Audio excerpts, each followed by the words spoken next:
أو كما قال صلى الله عليه وسلم. கண்ணியத்திற்குரிய அல்லாஹ் நல்லடியார்களே,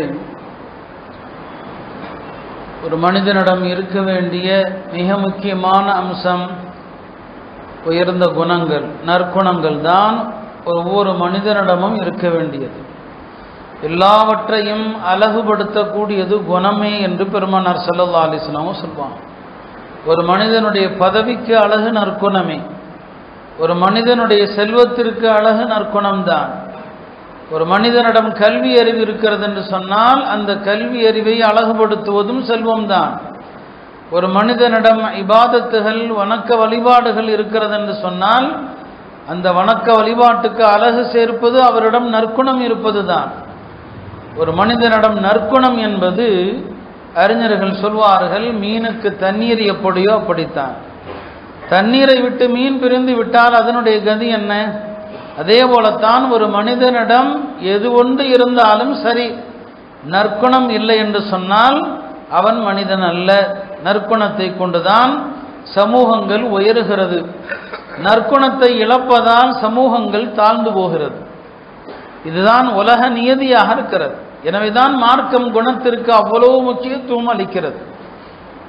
ஹதீசுகளிலே நற்குணத்தை பற்றி பெருமானார் ஸல்லல்லாஹு அலைஹி வஸல்லம் அவர்கள் இந்த அளவுக்கு சொன்னதனுடைய காரணமும் அதுதான். இந்த குணங்களை கொண்டுதான் எல்லோரும் உயர்வு பெறுகிறார்கள். பெருமானார் ஸல்லல்லாஹு அலைஹி வஸல்லம் அவர்களை அழகுபடுத்தியது எது? குணம்தான். அல்லாஹ் அவர்களுடைய குணத்தை தான் சொல்வான், லஅலா ஹுலுகின் அதீம் என்று. உங்களிலே சிறந்தவர்கள் நற்குணமுடையவர்கள் என்று பெருமானார் ஸல்லல்லாஹு அலைஹி வஸல்லம் அவர்கள் சொல்வாங்க. அருமையானவர்களே, அந்த வகையிலே தான் நற்குணங்களில் ஏராளமான குணங்கள் இருக்கிறது. அதிலே ஒரு குணம் வஃபா என்று சொல்வார்கள். வஃபா என்று சொன்னால் நம்முடைய வாழ்க்கையில் ஏதோ ஒரு விதத்தில் தொடர்பு கொண்டவர்கள், நமக்கு உதவி செய்தவர்கள், இவர்களை எல்லாம் மறக்காதிருப்பது, பிறருடைய ஹக்கை, பிறருடைய உரிமைகளை மறுக்காமல் இருப்பது, இதுதான் வஃபா என்பது. இந்த வார்த்தையானது அழகான பொருள் நிறைந்த ஒரு வார்த்தை. ஒவ்வொரு இடத்திலும் அதற்கு அந்த இடத்திற்கு ஏற்றவாறான பொருள் அமையும் வஃபா என்று சொன்னால். இந்த வஃபாங்கிற குணம் மிக உயர்ந்த குணம். இது கணவனுக்கும் மனைவிக்கும் இடையில் இருக்க வேண்டும், பெற்றோர் பிள்ளைகளுக்கு இடையில் இருக்க வேண்டும், நண்பர்களுக்கு இடையில் இருக்க வேண்டும். வியாபாரிகளத்தில் தொடர்பு, 2 பேர் கூட்டாளிகளாக இருக்கிறாங்கன்னு சொன்னால் அவர்கள்ட்ட வஃபா இருக்கணும். ஒவ்வொரு இடத்திலும் அதற்குரிய பொருள் அமையும். இந்த வஃபாங்கிற குணம் இன்றைக்கு நம்மில் பலரிடத்திலே கிடையாது. கணவன் மனைவி வாழ்க்கையை எடுத்துக்கொள்வோமே, இந்த வாழ்க்கையில் வஃபாங்கிறது என்ன? கணவன் மனைவியாக இணைந்தவர்கள் காலத்துக்கும் ஒருவர் மற்றவரை உள்ளத்தில் அவங்களுடைய நேசத்தை சுமக்கணும். கணவனுடைய நேசம் மனைவி உள்ளத்தில் இருக்கணும், மனைவியினுடைய அன்பு கணவன் உள்ளத்தில் இருக்கணும். வாழும் காலத்தில் மட்டுமல்ல, வாழ்ந்த பிறகும், ஒருவர் மற்றவரை விட்டு பிரிந்த பிறகும் இருக்கணும். ஒரு அறிஞர் இருந்தாங்க, அல்லாமா மிக்ரீஸி என்று ஒரு அறிஞர். ஒரு பெண்ணை நிக்காஹ் செய்தாங்க. அழகான பெண், நற்குணம் உள்ள ஒரு பெண், 2 குழந்தைகளையும் பெற்றெடுத்தாங்க. அந்த அம்மா சீக்கிரமாக மௌத்தாயிட்டாங்க சின்ன வயசுல. ஆனாலும் அவருக்கு அந்த மனைவி மீது அவ்வளவு பிரியம். தினமும் அந்த மனைவிக்காக இஸ்திக்பார் செய்வார், ஏதாவது ஓதி நன்மை எத்தி வைப்பார். அப்படி எத்தனை பேர் இருப்பாங்க யோசிச்சு பாருங்க. மனைவிக்கு குர்ஆன் ஓதி நன்மையை சேர்ப்பிக்கிறது அவர் செஞ்சுக்கிட்டே இருப்பார். அந்த பெண் அவரால் வாழ்க்கையில் மறக்கவே முடியாத ஒரு பெண். ஒரு நாள் கனவுல தன்னுடைய மனைவியை பார்க்கிறார். மனைவிட்ட கேட்கிறாரு, நான் தினமும் உனக்காக அனுப்புகிறேனே, அது உனக்கு வருகிறதான்னு கேட்கிறார். அவங்க சொன்னாங்க, ஆமா, நீங்க செய்கிற இஸ்திக்பார், எனக்காக நீங்க செய்கிற துவாக்கள் எல்லாமே வருகிறது, ஆனா அதற்கெல்லாம் நான் பிரதி உபகாரம் செய்ய முடியவில்லையேன்னு சொல்றாங்க அந்த அம்மா. இப்போ அவர் சொன்னாரு, கவலைப்படாத, நான் சீக்கிரமாக உன்னை வந்து சேர்ந்துருவேன்னு சொன்னார். இப்போ என்ன காட்டுகிறது இந்த கனவு? பிரிந்து அந்த உலகத்திற்கு போன பிறகு அந்த பெண்ணும் அவரை மறக்கல்ல, அவரும் அந்த மனைவியை மறக்கல்ல. இது கணவன் மனைவிக்கு மத்தியில் இருக்கிற வஃபா என்பது. இதெல்லாம் இந்த புரிந்துணர்வு இருந்தால் இந்த தலாக்கு பிரச்சனைகள், பஞ்சாயத்துகள், இந்த வாழ்க்கையை ஒரு அர்த்தமற்றதாக இன்றைக்கு ஆக்கியிருக்கிறது. அவ்வளவு பிரச்சனைகளை பார்க்கிறோம். எவ்வளவு அழகானது ஒரு வாழ்க்கை. இந்த வாழ்க்கையில ஒருவர் மற்றவர் மீது எவ்வளவு அன்பு வைக்க வேண்டும், அதுவெல்லாம் இன்றைக்கு இல்லாமல் இருக்கிறது. அருமையானவர்களே, வஃபானா அதுதான். என்னோட ஒரு தடவை ஒருத்தர் தொடர்பு கொண்டா நான் காலத்துக்கும் அவரை மறக்க கூடாது. அல்லாஹ் சொல்வான், வமா வஜதனா லிஅக்ஸரிஹிம் மின் அஹத், பெரும்பாலான மனிதர்களிடத்தில் இந்த வஃபாங்கிற குணமே இல்லாம போயிடுச்சுன்னு சொல்லி நபி ஸல்லல்லாஹு அலைஹி வஸல்லம் அவர்கள் இந்த வஃபாங்கிற குணம் அவங்களுடைய வாழ்க்கையில யாராவது எப்போதாவது ஒரு தடவை உதவி செஞ்சிருந்தா கூட அந்த உதவியை பெருமானார் ஸல்லல்லாஹு அலைஹி வஸல்லம் அவர்கள் அப்படியே பாதுகாப்பாங்க. நபி ஸல்லல்லாஹு அலைஹி வஸல்லம் மக்கால இருந்த காலகட்டத்தில் குறைஷிகள் பெருமானாரையும் அவர்களுடைய ஆதரவாளர்களையும் ஊரை விட்டு ஒதுக்கி வச்சான். ஊரை விட்டு ஒதுக்குனான். அப்படி ஊரை விட்டு ஒதுக்கி ஒரு ஒப்பந்தம் போட்டு அதை காபால மாட்டி வச்சிருந்தாங்க. காபால மாட்டி இருந்தாங்க. முஹம்மது ஸல்லல்லாஹு அலைஹி வஸல்லம் அவர்களோடும் அவர்களுடைய ஆதரவாளர்களோடு யாரும் எந்த தொடர்பும் வைக்கக்கூடாதுன்னு சொல்லி அந்த நேரத்தில் இஸ்லாத்தை ஏற்காத பல காஃபிர்களும் அதை எதிர்த்தாங்க. இது அநியாயம், அக்கிரமம்னு சொல்லி. அப்படி எதிர்த்தவர்களில் ஒரு மனிதர் தான் அபுல் புஹ்தரின்னு ஒருத்தர். அவர் சொன்னார், இது அநியாயம், இது நம்முடைய ஊரை சார்ந்த, நம்முடைய இனத்தை சார்ந்த, நம்முடைய உடன்பிறப்புகளை இப்படி ஊரை விட்டு ஒதுக்கலாமான்னு எதிர்த்தாரு. அவர் அந்த நேரத்தில் அதை கண்டிச்சார். பாருங்க, அவர் அந்த ஒரு கண்டனம் தெரிவிச்சாரு. பெருமானார் ஸல்லல்லாஹு அலைஹி வஸல்லம் இதுதான் நம்முடைய வாழ்க்கையில ஏதாவது ஒரு கட்டத்தில் நமக்கு ஒரு குரல் கொடுத்திருப்பார் பாருங்க, அவரை கூட மறக்க கூடாது. பெருமானார் ஸல்லல்லாஹு அலைஹி வஸல்லம் பத்ரு போர்க்களத்தில் சஹாபாக்களை நிறுத்தி அணிவகுக்கிற நேரத்தில் சொன்னாங்க, மன் லகிய அபுல் புஹ்தரி ஃபலா யக்துல்ஹு, நீங்க எதிரிகளுடைய அணியில அபுல் புஹ்தரியை பார்த்தீங்கன்னு சொன்னா அவரை கொல்லக்கூடாதுன்னா. அவர் காஃபிர்களுடைய அணியில இருக்கிறார், அவரை பார்த்தா அவரை கொல்லக்கூடாது. என்னங்க செஞ்சார்? அவரு மக்கால முஸ்லிம்களுக்கு இழைக்கப்பட்ட ஒரு அநீதிக்கு குரல் கொடுத்தார். பெருமானார் ஸல்லல்லாஹு அலைஹி வஸல்லம் அந்த நன்றியை மறக்கல. இன்னைக்கு நாம எத்தனையோ முஸ்லீம் அல்லாத தலைவர்கள் நமக்கு குரல் கொடுக்குறாங்க, ஆனால் நாம நன்றி கெட்டவர்களாக இருக்கிறோம். இந்த தலைவர்களை ஜும்மா மேடையில சொல்ல முடியாது, ஆனால் நாம நன்றி அந்த உணர்வு வெளிப்படுத்துறது இல்லை. சொன்னாங்க, இந்த அபுல் புஹ்தரியை பார்த்தா நீங்க கொல்லக்கூடாதுன்னு சொன்னாங்க. இதான் வஃபா அப்படிங்கிறது. நபி ஸல்லல்லாஹு அலைஹி வஸல்லம் எல்லா இடத்திலும் இந்த உன்னத குணத்தை, ஒப்பற்ற குணத்தை வெளிப்படுத்துவாங்க. ஒரு குரல் நமக்கு ஆதரவாக ஒருவர் கொடுத்தால் வாழ்க்கை முழுவதும் அவரை மறக்கக்கூடாது என்பதுதான் பெருமானார் ஸல்லல்லாஹு அலைஹி வஸல்லம் அவர்கள் நமக்கு கற்றுத்தந்தது இல்லையா? அவங்க ஜுபைர் இப்னு முத்தைம் அவர்கள் பெருமானாருக்கு ஒரு அடைக்கலம் கொடுத்தாங்க. பத்ரு போர்க்களத்தில் அவரை நினைத்து பேசினாங்க. அவர் உயிரோடு இருந்தால் அவருடைய பரிந்துரை நான் ஏற்று விடுவேன் என்று நபி ஸல்லல்லாஹு அலைஹி வஸல்லம் சொன்னாங்க. அருமையானவர்களே, அன்சாரிகள் பெருமானார் ஸல்லல்லாஹு அலைஹி வஸல்லம் அவர்களுக்கு உதவி செய்தவர்கள், அரணாக இருந்தவர்கள்.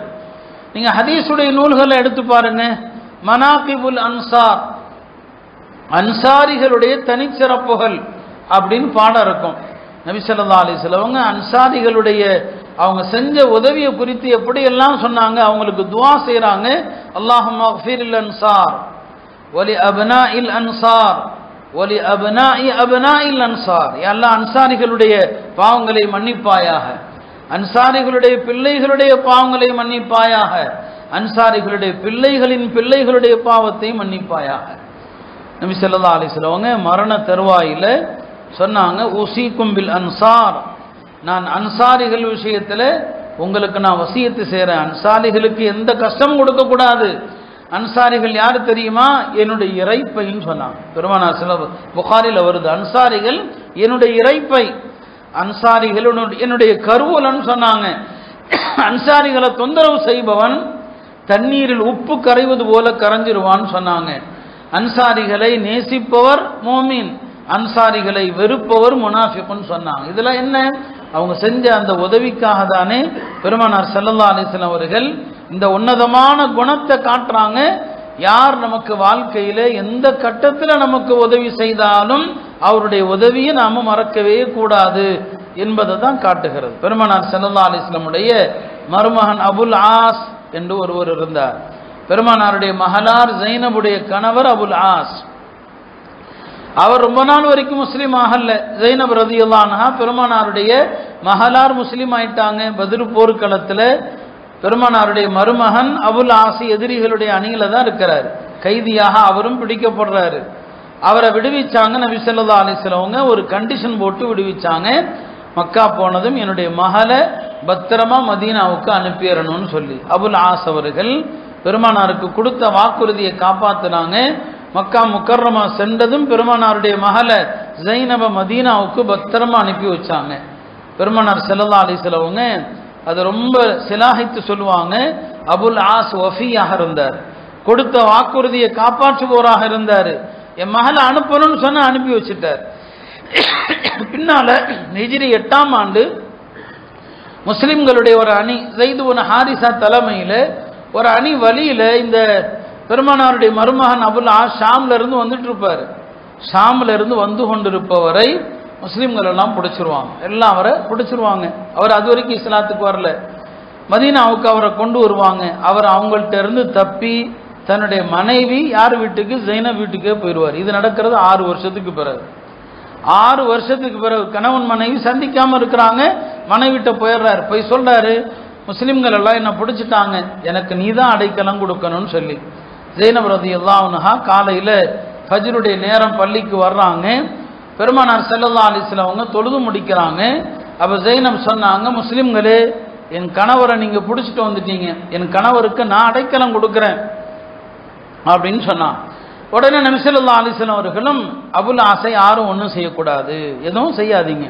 இப்போ அபுல் ஆஸ சொன்னாங்க, முஸ்லீம் ஆயிருங்களேன்னு சொல்லி. இல்லை, நான் இப்போ முஸ்லீம் ஆக மாட்டேன், என்னை விட்டுருங்கன்னு சொன்னார். பெருமானாரும் விட்டுட்டாங்க. அவர் நேராக மக்கா போனார். குறைஷிகளுடைய பொருள்கள் என்னென்ன இருக்குதோ எல்லாத்தையும் அவங்ககிட்ட கொடுத்தார். கொடுத்துட்டு திரும்ப மதீனா வந்து நபி ஸல்லல்லாஹு அலைஹி வஸல்லம் அவங்கள்ட்ட சொன்னார், இப்போ நான் முஸ்லீம் ஆகிறேன். நான் இதற்கு முன்னால் முஸ்லீம் ஆனேன்னு சொன்னால் என் கையில் மக்காவாசிகளுடைய அமானிதங்கள் இருந்தது, அதனால நான் அவங்கள்ட்ட கொண்டு போய் ஒப்படைச்சிட்டு இப்போ நான் முஸ்லீம் ஆகிறேன்னு சொன்னார். ரசூல் ஸல்லல்லாஹு அலைஹி வஸல்லம் அவரை எப்போதுமே பாராட்டுவாங்க. ஜைனப் ரலியல்லாஹு அன்ஹா இறந்த கொஞ்ச நாள்ல அவரும் இறந்துட்டார். இதெல்லாம் கணவன் மனைவிக்கு மத்தியில் இருக்க வேண்டிய மறக்க முடியாத நட்பு. இந்த நட்பு தான் என்னங்க வஃபா அப்படிங்கிறது. அதே போலதான் ஒரு மனிதர் ஒரு பொறுப்பு அழகா செய்யறாருன்னு சொன்னா அந்த பொறுப்பு அவர்கிட்டே கொடுக்கறது, அவரையே நல்லா செய்யறதுக்கு ஒத்துழைப்பு கொடுக்கறது, இதுவும் வஃபா தான். மக்காவில் ஒவ்வொருத்தருடைய ஒவ்வொரு குடும்பத்தார் கையில ஒவ்வொரு பொறுப்பு இருந்துச்சு. அறியாமை காலத்துல ஒவ்வொரு குடும்பத்தார். ஜம்சம் விநியோகிக்கிற பொறுப்பு பனு ஹாஷிம் பார்த்துக்குவாங்க. காபாவுடைய வாசலை பூட்டுறது திறக்கிறது அதெல்லாம் பனு ஷைபா, அந்த கூட்டத்தாரிடம் தான் சாவியும் இருக்கும். அந்த வகையில பனு ஷைபா கூட்டத்தில் உஸ்மான் இப்னு தல்ஹா அவர் கையில தான் காபாவுடைய சாவி இருக்குது. அவர் வாரத்தில் 2 நாள் திறப்பார், திங்கக்கிழமை திறப்பார், வியாழக்கிழமை திறப்பார். ஒரு நாள் அவர் காபாவை திறக்கிறதுக்காக வரும்போது நபி ஸல்லல்லாஹு அலைஹி வஸல்லம் அவர்கள் இப்போ மக்கால இருக்கிறாங்க. நபி இங்க ஹிஜ்ரத்துக்கு முன்னால அவர்கிட்ட சொல்றாங்க, எனக்கு கொஞ்சம் உள்ள அனுமதி கொடுப்பா, போய் தொழுதுட்டு வரேன்னு சொல்லி. அவர் உள்ள விட முடியாதுன்னு சொல்லிட்டார், விட முடியாதுங்கிறார். இப்போ நபி ஸல்லல்லாஹு அலைஹி வஸல்லம் சொன்னாங்க, ஒரு நாள் வரும்பா இந்த சாவி என் கையில் இருக்கும், அன்னைக்கு இந்த சாவியை யார் கையில முடிவெடுப்பது என்பது என்னுடைய அதிகாரத்தில் இருக்குன்னு சொல்லி. உடனே அவர் சொன்னார், அப்படி ஒரு நாள் வந்தால் அது குறைஷிகளுக்கு அழிவை தருகிற நாள், குறைஷிகளுக்கு இழிவை தருகிற நாள் அப்படின்னாரு. பெருமானார் அப்படியே மாற்றி சொன்னாங்க, இந்த சாவி என் கையில வரக்கூடிய நாள் குறைஷிகளுக்கு வாழ்வாதாரத்தை அளிக்கிற நாள், குறைஷிகளுக்கு கண்ணியத்தை அளிக்கிற நாள் அப்படின்னு சொன்னாங்க. இது மக்கால நடக்குது, அவர் உள்ள விடமாட்டேன்னு சொல்லிட்டாரு. காலங்கள் உருண்டோடுகிறது. ஹிஜ்ரி 8ஆம் ஆண்டு பெருமானார் ஸல்லல்லாஹு அலைஹி வஸல்லம் அவங்க மக்காவை வெற்றி கொள்றாங்க. வெற்றி கொள்ளும் போது காபாவை திறக்கணும், உள்ள சுத்தம் பண்ணணும். காபாவுக்குள்ள நிறைய சிலைகள், 360 சிலைகள் இருக்குது. காபாவுடைய சுவர்களிலெல்லாம் முஷ்ரிக்கீன்கள் பல உருவங்களை வரைஞ்சி வச்சிருந்தாங்க. இஸ்மாயில் அலைஹிஸ்ஸலாமுடைய உருவம், இப்ராஹிம் அலைஹிஸ்ஸலாமுடைய உருவம்லாம் வரைஞ்சி வச்சிருந்தாங்க. அதையெல்லாம் சுத்தம் பண்ணணுமா இல்லையா, அதனால அவர்கிட்ட போய் சாவியை வாங்கிட்டு வாங்கன்னு சொல்லி ஹஜ்ரத் அலியை அனுப்பி வைக்கிறாங்க. அலி ரலியல்லாஹு அவர்கள் உஸ்மான் இப்னு தல்ஹாட்ட போய் சாவி கேட்கிறாரு. கொஞ்சம் அவங்களுக்குள்ள வாக்குவாதம்லாம் வருது. அலி சொன்னாங்க, இந்த சாவி என்கிட்ட தான் வரப்போகுது, என் குடும்பத்தார்கிட்ட தான் வரப்போகுது, இன்னும் கொஞ்ச நேரம் தான் உன் கையில, என் கையில தான் இது வரப்போகுது பாரு அப்படின்லாம் சொல்லியிருந்தாரு அலி ரலியல்லாஹு அவங்க. சாவியை கொண்டு வந்து கொடுத்தாச்சு. பெருமானார் ஸல்லல்லாஹு அலைஹி வஸல்லம் அவர்கள் காபா உள்ள திறந்தாங்க. உடன் யாரை அழைச்சிட்டு போனாங்க, ஹஜ்ரத் பிலால் அவர்களையும் உசாமத் இப்னு ஸைதையும் அழைச்சிட்டு போனாங்க. உள்ள போய் காபா சுவர்களை எல்லாம் கழுகுனாங்க, 2 ரக்காத் தொழுதாங்க. தொழுது விட்டு வெளியே வர்ற நேரத்தில் ஹஜ்ரத் அலி ரெடியாக நிற்கிறாங்க. எப்போ பெருமானார் வருவாங்களோ சாவியை வாங்கிக்கணும். இனி காபாவுடைய சாவி நம்ம கையில தான் அப்படின்னு அவர் இருக்கிறார். நபி ஸல்லல்லாஹு அலைஹி வஸல்லம் அவர்கள் வெளியே வரும்போது இந்த ஆயத்தை ஓதிட்டே வர்றாங்க. இன்னல்லாஹ யஅமுருக்கும் அன் துஅத்துல் அமானாதி இலா அஹ்லிஹா. அல்லாஹ் உங்களுக்கு ஆணையிடுகிறான், அமானிதங்களை உரியவர்களிடம் கொடுத்து விடுங்கள். வெளியே வந்ததும் கூப்பிடுறாங்க, ஐனா உஸ்மான், உஸ்மான் இப்னு தல்ஹா எங்கன்னு கேட்குறான். உஸ்மான் இப்னு தல்ஹா எங்க? உஸ்மான் சொல்றாரு, நான் எதுக்கு கூப்பிடுறாங்கன்னு தெரியல, இருந்தாலும் போன போது பெருமானார் ஸல்லல்லாஹு அலைஹி சொன்னாங்க, எவ்வளோ அழகான வார்த்தையை சொன்னாங்க, அல் யௌமு யௌமு பிர்ரின் வ வஃபாஇன். உஸ்மானே, இன்றைய நாள் நல்லறம் செய்கிற நாள், கொடுத்த வாக்குறுதியை காப்பாற்றுகிற நாள். நான் உன்னிடம் சொல்லியிருந்தேன் தெரியுமா, ஒரு நாள் வரும் இந்த சாவி என் கையில் இருக்கும், நான் யாருக்கு நாடு வேணும் அவருக்கு தான் கொடுப்பேன்னு சொன்னேன். இப்போ சாவி என் கையில் தான் இருக்குது. அலி ரலியல்லாஹு அவர்கள் அப்பையும் கேட்குறாங்க, நாங்கள் வச்சுக்கிறோன்னு சொல்லி, உங்கள் கையில் தர முடியாது. உஸ்மான் இப்னு தல்ஹா கையில் கொடுத்து சொன்னாங்க, ஹுதுஹா ஹாலிததன் தாலிததன். உஸ்மானே பிடி, நிரந்தரமா உங்க கையில தான் இருக்கும், உங்க குடும்பத்தார் கையில தான் இருக்கும், பனு ஷைபா குடும்பத்தார் கையில தான் இருக்கும். உங்க கையில் இருந்து யாராவது இந்த சாவியை பறிக்க நாடினால் அவன் அநியாயக்காரனாகவே இருப்பான்னு சொன்னான். அருமையானவர்களை யோசித்து பாருங்க, எவ்வளவு கொடூரங்கள் செய்த மனிதருக்கு இதான் வஃபாங்கிறது.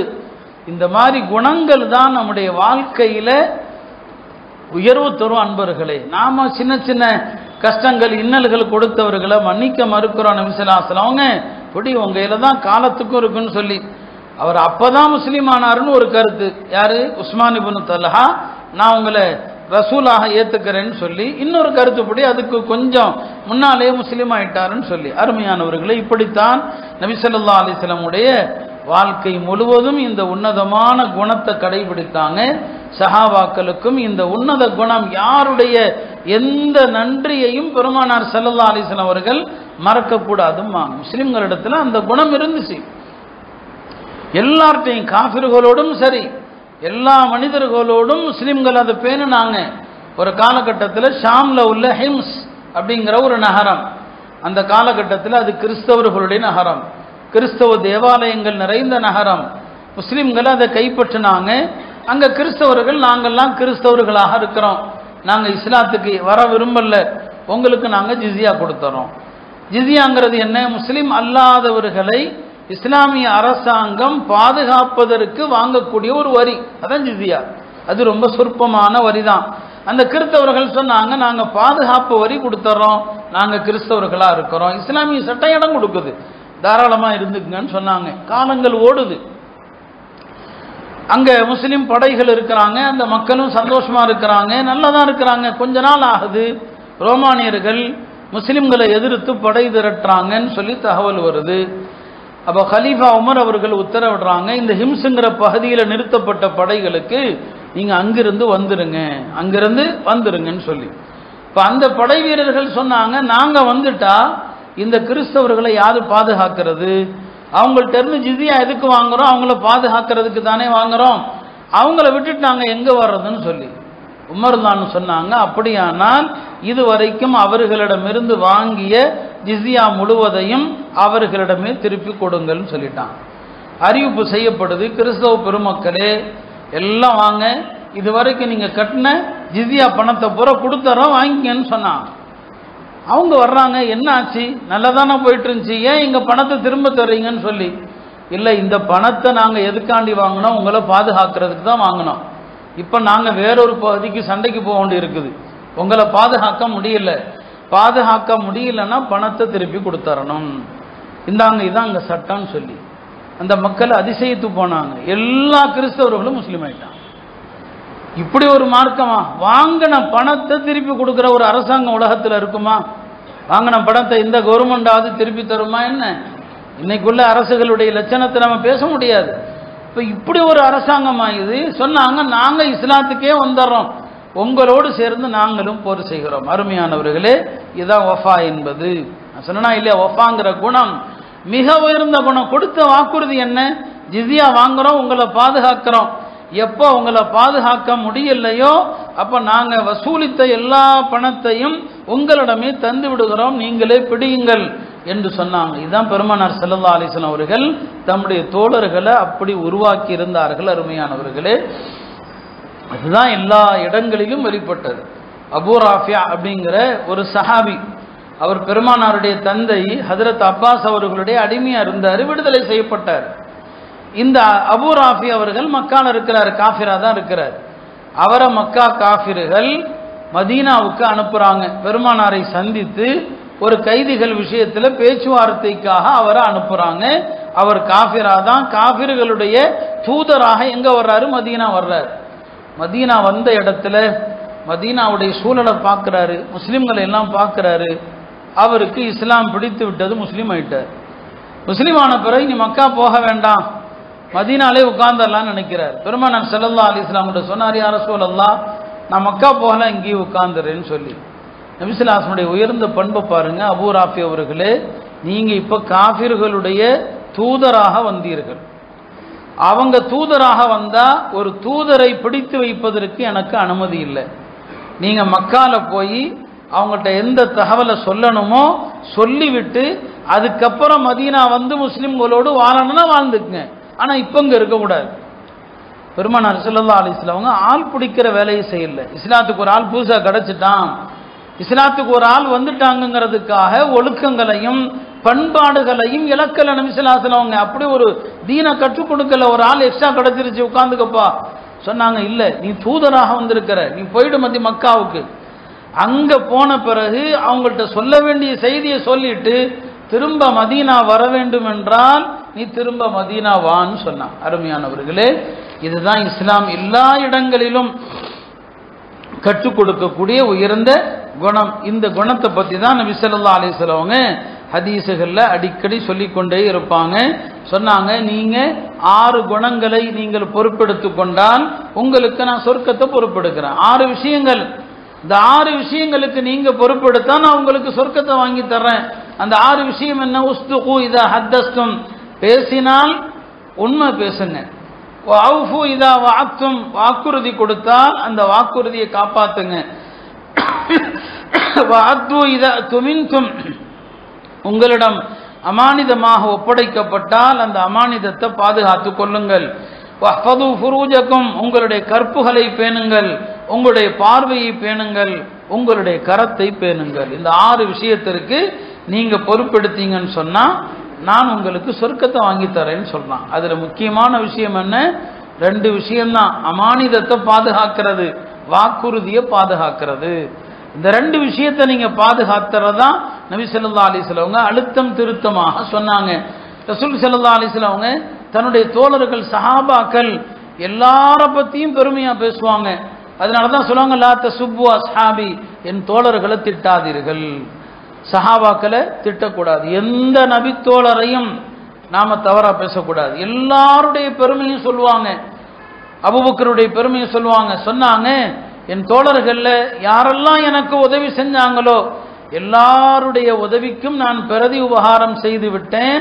மா ஹலா அபா பக்ரின், ஆனா அபூபக்கர் ரலியல்லாஹு அன்ஹு அவர்களை தவிர எல்லாரும் எனக்கு உதவி செஞ்சாங்க. நான் பதிலுக்கு எல்லாம் செஞ்சுட்டேன், ஆனா பதிலுக்கு நான் உதவி உபகாரம் செய்ய முடியாத ஒரு தோழர் இருக்கிறாங்கன்னு சொன்னா அது ஏதோ அபூபக்கர் தான், அவங்க தான். எல்லா இடத்திலும் சொல்லுவாங்க அபூபக்கர் தான். அவங்களுடைய அந்த மகத்துவத்தை சொல்லிக்கிட்டே இருப்பாங்க. மரண தருவாயில அடுத்து யாரை இமாமத்துக்கு நிறுத்துவது என்று ஒரு சர்ச்சை வருது. நபி ஸல்லல்லாஹு அலைஹி வஸல்லம் அபூபக்கரை தொழுவைங்கன்னு சொல்லிட்டாங்க. அந்த நேரத்தில் அவர்கள் மயக்கமடைய, மயக்கம் தெளிய இப்படியுமாக இருந்தாங்க இல்லையா. அபூபக்கரை தொழுவைங்க, முரு அபா பக்கர் ஃபல்யுஸல்லி பின்னாஸ், அபூபக்கர் தான் சொல்லுங்க, மக்களுக்கு தொழுவிக்கட்டும்னு சொல்லி. ஆனா மக்களிடையே சர்ச்சை, அபூபக்கரை சொல்லலாமா வேண்டாமா? ஏன்னா அபூபக்கர் ரலியல்லாஹு அன்ஹு அவர்கள் ரொம்ப இலகிய குணமுடையவர். தக்பீர் கட்டிட்டா அழுதுருவாங்க, தக்பீர் கட்டிட்டா திரும்பி கூட ஓரத்து கண்ணால கூட பார்க்க மாட்டாங்க. பயபக்தியோடு தொழக்கூடியவங்க அபூபக்கர் ரலியல்லாஹு அன்ஹு அவர்கள். அவர் சில வசனங்களை ஓதுனா அழுகையை கட்டுப்படுத்த முடியாது. அவங்கள தொழுவிக்கு சொல்றதா இல்லையான்னு சர்ச்சை. சில பேர் உமரை தொழுவிக்கு சொல்லலாம், நாங்க பல கருத்துக்கள் வந்துச்சு. பெருமானார் மயக்கம் தெளிஞ்சாங்க. என்ன சர்ச்சைன்னு கேட்டாங்க. இல்ல, நீங்க அபூபக்கரை தொழுவிக்கு சொன்னீங்க, அபூபக்கர் ரலியல்லாஹு அன்ஹு அவர்கள் ரொம்ப இலகிய குணம், தக்பீர் கட்டி நின்னா அழுதுகிட்டே இருப்பாங்க. நபி ஸல்லல்லாஹு கோபத்துல சொன்னாங்க, அபல்லாஹு வ ரசூலுஹு இல்லா அபா பக்ரின், அல்லாஹ்வும் ரசூலும் அபூபக்கரை தவிர யாரும் நான் நின்ற இடத்தில் ஏற்க தயாரா இல்லைன்ட்டாங்க. அபூபக்கர் மட்டும்தான், அவங்க தான் தொழுவிக்கணும்னு சொல்லி. இதெல்லாம் செய்தனா அபூபக்கர் ரலியல்லாஹு அவர்கள் பெருமானார் ஸல்லல்லாஹு அலைஹி வஸல்லம் அவர்களுக்கு செய்த அந்த உபகாரங்களை அந்த கடைசி நேரத்தில் கொடுத்த மரியாதை தான் என் இடத்துல அபூபக்கர் தான் நிற்கணும்னு சொன்னாங்க. என்னுடைய இடத்துல அவரை தவிர யாருக்கும் நிற்க தகுதி இல்லை. அவருடைய ஹயாத்துக்கு பிறகுள்ள விஷயம் வேற. நான் மௌத்தானா அபூபக்கர் தான் இமாமத் செய்யணும்னு சொன்னாங்க. இதெல்லாம் என்ன, அவங்க செஞ்ச அந்த உதவி, அந்த நட்பு இருக்கிறது, அதை நபி ஸல்லல்லாஹு அலைஹி வஸல்லம் அவர்கள் நினைவுபடுத்தி கொண்டே இருந்தாங்க. இப்படி அருமையானவர்களே, பெருமானார் ஸல்லல்லாஹு அலைஹி வஸல்லம் வாழ்க்கையில் ஏராளமான சம்பவங்கள், நாம் எத்தனை பேருடைய உதவியை, எத்தனை பேருடைய உபகாரங்களை நாம் நினச்சி பார்க்குறோம். அன்னை ஆயிஷா ரலியல்லாஹு அன்ஹா சொன்னாங்க, பெருமானார் ஸல்லல்லாஹு அலைஹி வஸல்லம் அவங்கள பார்க்கறதுக்கு ஒரு வயதான பெண்மணி அவ்வப்போது வந்து போவாங்க. அந்த பெண்மணி வந்தா நபி ஸல்லல்லாஹு அலைஹி வஸல்லம் அவங்க ஒரு ஆடை அறுத்து அந்த ஆட்டு இறைச்சியை முழுசா கொடுத்துருவாங்க. சில நேரங்களில் அந்த ஆட்டினுடைய பெரும்பாலான பகுதியை கொடுத்துருவாங்க. இதை நான் கவனிச்சுக்கிட்டே இருந்தேன். ஆயிஷா ரலியல்லாஹு சொல்றாங்க, கவனிச்சுக்கிட்டே இருந்தேன். ஒரு நேரம் நினைச்சேன், யாரோ ஏழை பெண் போல் தருது, பெருமானார் சதகாவாக ஆட்டை கொடுக்குறாங்க, ஆட்டு இறைச்சியை கொடுக்குறாங்கன்னு சொல்லி. ஆனால் அந்த அம்மா வரும்போதெல்லாம் இப்படி தான் செய்கிறாங்க, ஒரு ஆட்டுக்கறியை அப்படியே கொடுத்துருவாங்க. ஒரு நாள் கேட்டேன், யார சொல்லலாம், யார் இந்த பெண்மணி, இந்த பெண்ணுக்காக நீங்கள் இந்த அளவுக்கு உபகாரம் செய்றீங்களே? பெருமானார் சொன்னாங்க, இந்த பெண்மணி கானத் தஅதீனா ஐயாம ஹதீஜா, என் மனைவி ஹதீஜா உயிரோடு இருந்த காலத்தில் அப்போ எங்களை சந்திக்க வருவாங்க. ஹதீஜாவுடைய தோழி, அன்னை ஹதீஜா ரலியல்லாஹு அன்ஹாவுடைய தோழி அப்போ வந்துக்கிட்டு இருப்பாங்க. அன்னைக்கு ஹதீஜா இருக்கும்போது இந்த பெண்ணுக்கு உதவி செய்தால் ஹதீஜா ரலியல்லாஹு அன்ஹா சந்தோஷப்படுவாங்க. இப்போ ஹதீஜா போயிட்டாங்க, மண்ணுலகத்து இருக்கு, இப்பையும் அந்த விஷயத்தை மறக்கல்ல, அவங்க வரும்போதெல்லாம் உபகாரம் செய்கிறாங்க. அருமையானவர்களே, இதுதான் வஃபாங்கிற குணம். நாம் நம்முடைய வாழ்க்கையில் யாராவது இடர்பாடு செஞ்சால் அதை மனசில் அப்படியே பதிய வச்சுருப்போம், ஆனால் நன்மையை மறந்துடும். இது இப்லீஸுடைய குணம் இல்லையா? இது சைத்தானிய குணம் இல்லையா? இது அடுத்தவர்களை பற்றி நம்ம ஞாபகத்துக்கு வறுமை. ஆனால் ஒரு ஆளை நினைக்கிறீங்க, அவர் செஞ்ச உதவியா ஞாபகத்துக்கு வரணும், அவர் செஞ்ச தவறுகள் அல்ல, அவருடைய உதவி. நமக்கு அந்த நேரத்தில் அதை செஞ்சாரு, இந்த நேரத்தில் நமக்கு எதை செஞ்சாரு, வாழ்க்கையில் நமக்கு உதவி செய்யாமே இருந்திருப்பாங்க, அதுதான் ஞாபகத்துக்கு வரணும். ஆனால் நம்முடைய புத்தி அவசரமாக எங்கே போகுது? இல்லை, அன்னைக்கு அவர் அந்த இடத்துல நம்மளை பற்றி அப்படி பேசினார், இந்த இடத்துல இப்படி பேசினார். இது ஒரு குணமா? இது அருமையானவர்களே, இதுதான் பெருமானார் ஸல்லல்லாஹு அலைஹி வஸல்லம் அவர்கள் கற்றுக் கொடுத்த குணம். இந்த குணத்தால தான் மனிதர்கள் உயர்வை அடைகிறார்கள். நபி ஸல்லல்லாஹு அலைஹி வஸல்லம் அவர்கள் அல்லாஹ்விடத்தில் நற்குணத்துக்கு துஆ செய்வாங்க.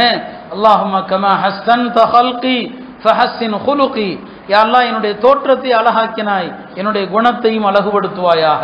தொழுகையில் நின்று துஆ செய்வாங்க, அல்லாஹும்ம ஹதினி லி அஹ்ஸனில் அக்லாக், யா அல்லாஹ் எனக்கு நல்ல குணத்திற்கு வழிகாட்டுவாயாக, நல்ல குணத்தை நீ தான் காட்ட முடியும், கெட்ட குணத்திலிருந்து பாதுகாப்பாயாக, கெட்ட குணத்திலிருந்து நீ தான் பாதுகாக்க முடியும் என்று நபி ஸல்லல்லாஹு அலைஹி வஸல்லம் தொழுகையில் துஆ ஓதுவாங்க. அருமையானவர்களே, ரமலானுடைய மாதத்திற்கு முன்னால இந்த நற்குணங்களை எல்லாம் நம்முடைய பண்புகளாக ஆக்கி கொண்டு, வெறுமனே வணக்கம் என்பது முக்கியம் அல்ல. எத்தனை பேர் நோன்பு வைப்பாங்க, ஹதீஸ்ல வருது, பசித்திருந்ததை தவிர அவருக்கு எந்த நன்மையும் இல்லை, தாகித்ததை தவிர எந்த நன்மையும் இல்லை. வணக்கங்களுக்கு பின்னால அஹ்லாக் இருக்குது, ஹஜ்ஜு செஞ்சா ஹஜ்ஜில் அஹ்லாக் இருக்குது, தொழுகைக்கு பின்னால அஹ்லாக் இருக்குது. இந்த குணங்கள் தான் எல்லா வணக்கங்களுடைய நோக்கமாக இருக்கிறது. இல்லாமல்ல அல்லாஹ் உயர்ந்த நற்பேருடைய நல்ல மக்களாக நம்மை ஆக்கியருள்வானாக. எல்லா இடங்களிலும் நற்குணத்தை கொண்டு தீமைகளை அழிக்கக்கூடியவனாக ஆக்குவானாக. பெருமானார் ஸல்லல்லாஹு அலைஹி வஸல்லம் சொல்லுவாங்க, அல்லாஹ் தீமையை தீமையால் அழிப்பதில்லை, தீமையை நன்மையை கொண்டு தான் அழிக்கிறான்னு சொல்லுவாங்க. ஒரு அசிங்க இன்னொரு அசிங்கத்தை அழிக்காது. ஒரு தீயவருடைய தீமையை கூட நம்முடைய நல்ல குணங்களை கொண்டு தான் வெல்ல வேண்டுமே தவிர தீமையை தீமையால் வெல்ல முடியாது. ஒரு வாதத்திற்கு சும்மா சொல்லலாம், முல்லால தான் எடுக்கணும்னு சொல்லி, அது இஸ்லாமிய பண்பு அல்ல. இஸ்லாம் சொல்லுது கெட்டதை நன்மையை கொண்டு அழி, தீமையை கொண்டு அல்ல. இதான் குர்ஆன் நமக்கு கற்றுத்தருகிறது. அத்தகைய உயர்ந்த பண்பாளர்களாக அல்லாஹ் நம்ம எல்லாம் ஆக்கியருள்வானாக. வ ஆகிரு தஅவானா அனில் ஹம்துலில்லாஹி ரப்பில் ஆலமீன்.